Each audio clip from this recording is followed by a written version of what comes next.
राजा अकबर और बीरबल के कई किस्से थे जो आज भी उनकी पुस्तकें पढ़ने में काफ़ी कुछ इंटरटेनमेंट होता है, मज़ा आता है। बीरबल काफ़ी होशियार व्यक्ति थे।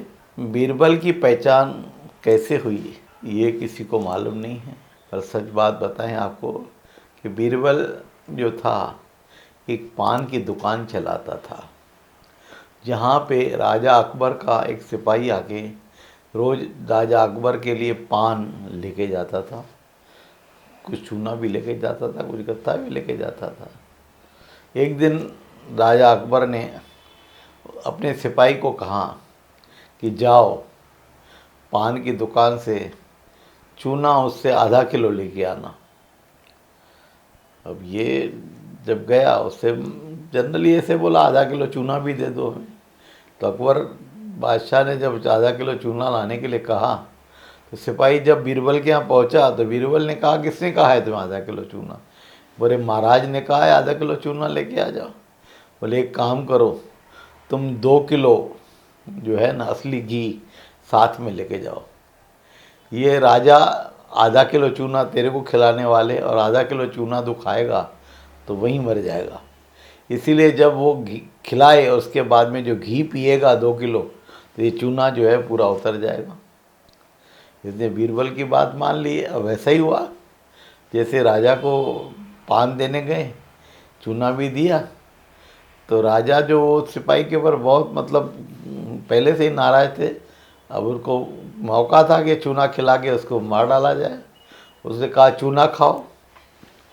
इसने मजबूरी से चूना खाया। जैसे पूरा चूना खा लिया वैसे ही घी बाजू में रखा था, उसने घी पी लिया।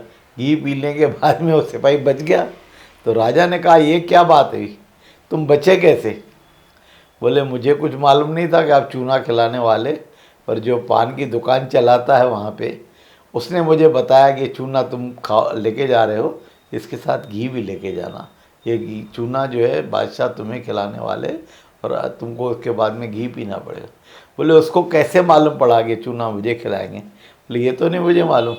बोले उस आदमी को लेके आओ। वो उसको आदमी को लेके आया जब बीरबल के पास, बीरबल को अकबर बादशाह के पास। तो अकबर बादशाह ने उससे पूछा ये तुम्हें कैसी जानकारी? बोले हमको तो धंधा ही है, हम समझ रहे थे कि आगे की बात क्या होने वाली है, राजा इसका वापर कैसा करेंगे, यूज़ कैसा करेंगे, तो मैंने इसको सलाह दे दिया। बोले आप इतने होशियार आदमी हो, इसीलिए आज से तुम मेरे 9 रत्नों में तुम्हारी एक जगह बन जाएगी। तो उसके लिए उस बीरबल को उन्होंने अपने 9 रत्नों में शामिल किया और कोई भी सवाल जवाब रहता था तो बीरबल से ही पूछा करते थे और बीरबल उसका हाजिर नाजिर जवाब दिया करता था। बीरबल बहुत अच्छा एक जानकार और बहुत ही होशियार व्यक्ति था, जिन्होंने राजा अकबर के सामने अपने कई किस्से ऐसे रखे जो आज भी दुनिया में मशहूर है। ऐसे होशियार आदमी को सबकी ज़रूरत रहती है, राजा हो महाराजा हो, जिनको कोई ज्ञान की जानकारी हो। ऐसा ज्ञान प्राप्ति करने के लिए आज कोई आदमी नहीं पिछड़ता। तो ऐसे बीरबल और राजा अकबर की कहानी थी, जिसमें बीरबल को एक पान की दुकान चलाते चलाते इतना बड़ा ओहदा मिला जो बादशाह के 9 रत्नों में शामिल हो गया। ऐसे थे बीरबल। घणे मिनट